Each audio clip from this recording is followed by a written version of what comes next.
Trim can be used to produce cropped versions of your images.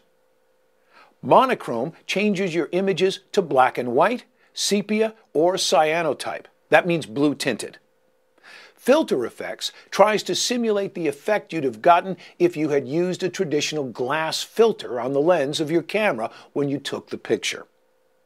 Color balance changes the overall hue of the image. Small Picture creates smaller versions of your pictures for easy emailing or posting on a website. Image Overlay merges a pair of selected RAW files to create a new composite image. Quick Retouch creates a modified image with enhanced saturation and contrast. Straighten allows you to level your picture if accidentally shot a little crooked. Distortion Control is an advanced function that can be used to correct lens aberration. And finally, Fisheye creates optical effects that are similar to shooting with fisheye lenses. The retouch functions are okay for times when you want to make some simple image adjustments, but either don't have time or don't want to be bothered with using a computer. Just don't make the mistake of thinking retouch will entirely eliminate the need for a good photo editing software program on your computer. Whenever you have a picture stored on the memory card that is a retouched copy of an original image, this icon is superimposed to remind you. The final menu page is called Recent Settings. Here you'll find a list of the last 20 menus that you've changed on the camera, sorted in the order that you most recently accessed them. In other words, whenever you make a change to any menu setting, its name is automatically added to the top of the Recent Settings list. These shortcuts are a handy way of getting quick access to your most frequently used menus without having to dig down through layers and layers of menus. You can think of the Recent Settings list as being like shortcuts on your computer desktop. Well, that's about all we really need to cover for the menus right now. The important ones will be covered later, and the rest are either self-explanatory or should only be changed by advanced users who already know what they do.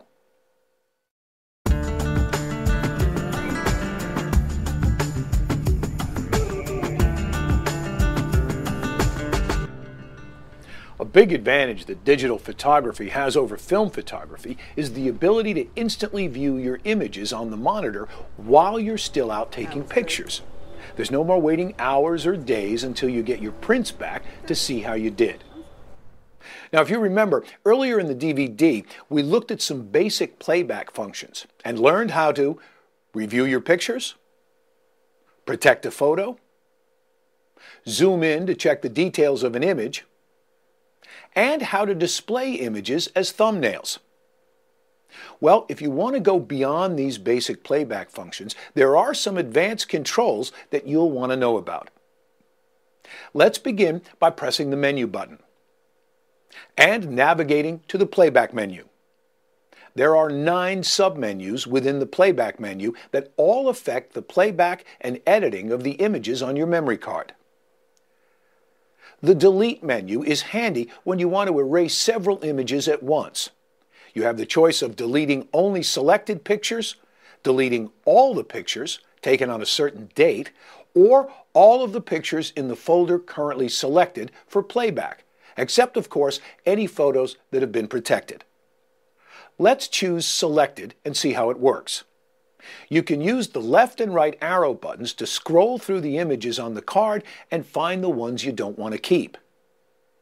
And then press the thumbnail button to mark them. Any pictures with a key icon superimposed are protected and can't be deleted. If you want to take a closer look at any picture, hold down the playback zoom in button momentarily to magnify it. Once you've selected the pictures to delete, press the OK button, highlight Yes, and then press the OK button again to finish the deletion. The next menu choice is Playback Folder.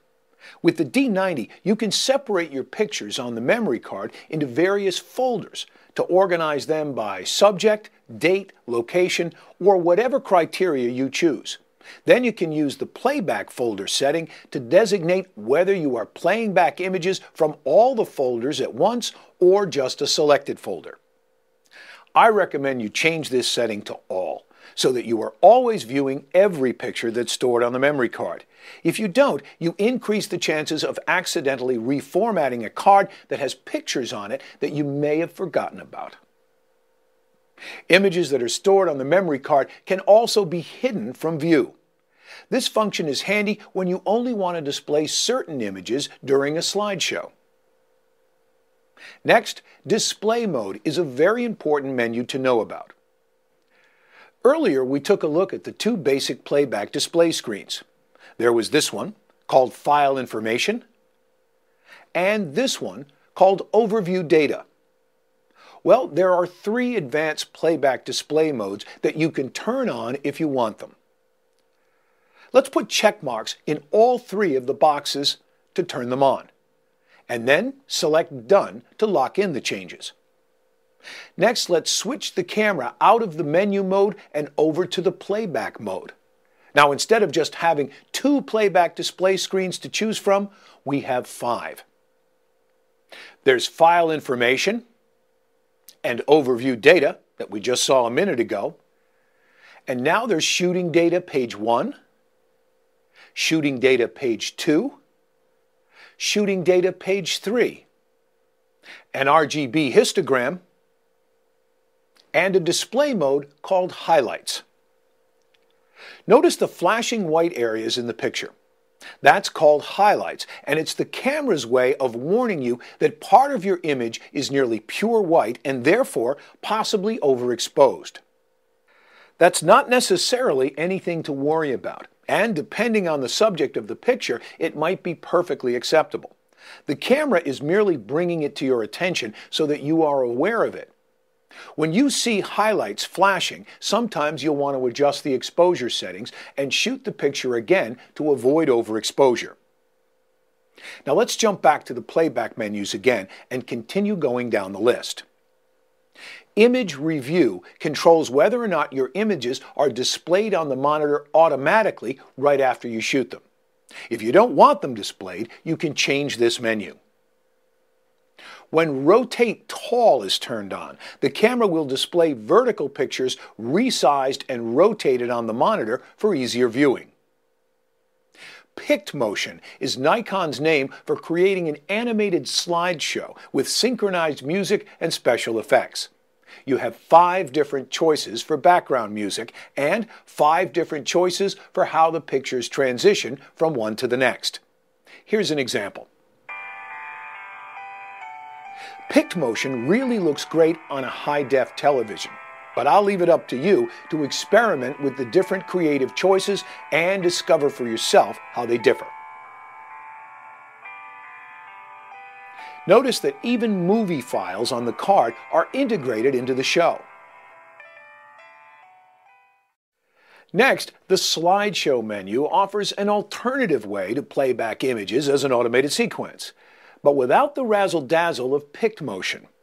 The interval that each frame is displayed can be adjusted from 2 to 10 seconds, and that's the only customizable setting. I like Pict Motion and Slideshow because they provide an easy way for me to share my photos with friends and family without the need for a computer and special software. It transforms the camera from being just an image capturing device into a portable media player. The next menu, Print Set, allows you to print your photos directly to a compatible printer. But if you want better results, I suggest that you transfer your photos to a computer first, do some touch-up work, and then print them out. The final playback function I want to tell you about is the OK button. Whenever a picture is displayed on the monitor, you can press the OK button to jump straight to the Retouch menu. So if you find yourself using the Retouch menu often, this shortcut can save you a lot of time.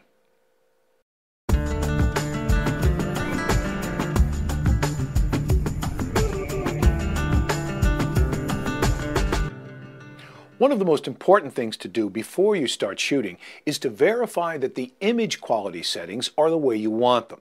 If you shoot with the wrong settings, well, there might not be much you can do to fix the problem later. The D90 can record images with a number of different quality settings depending on your needs. Let's start by going to the Shooting menu and choosing Image Quality. There are 7 options to choose from. You've probably already heard the terms JPEG and RAW to describe the 2 main types of files that are recorded with digital cameras. In fact, you can set up the D90 to record either one or even both of them simultaneously if you'd like. In other words, with any of these 3 choices, you can have the camera save 2 files every time you trip the shutter: a JPEG file and a RAW file. So what's the difference between them? The RAW file format is digital photography's equivalent of a negative in film photography. It contains untouched, raw pixel information straight from the camera's image sensor.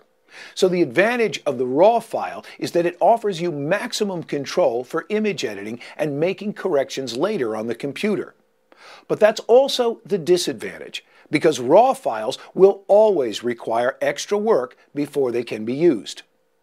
On the other hand, JPEG is the worldwide standard for digital images, and it's the most popular and compatible format. It provides excellent quality, and it's easy to work with. Files are immediately ready for viewing or printing with no further processing.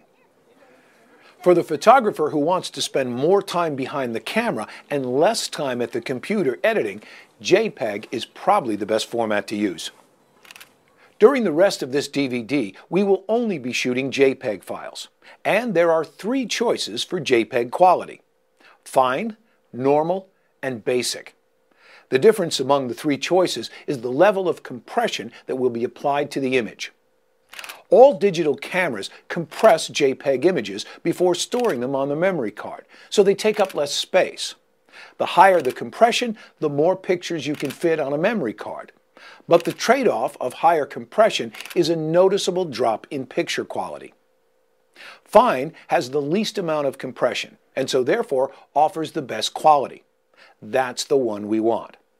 You should almost always shoot with the image quality set to Fine.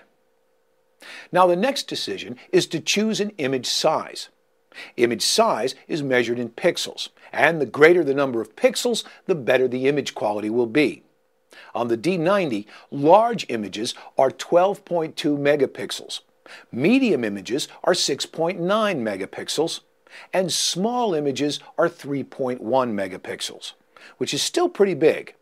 But the large setting is almost always going to be the best choice. After all, the camera's high resolution is one of the reasons you bought it.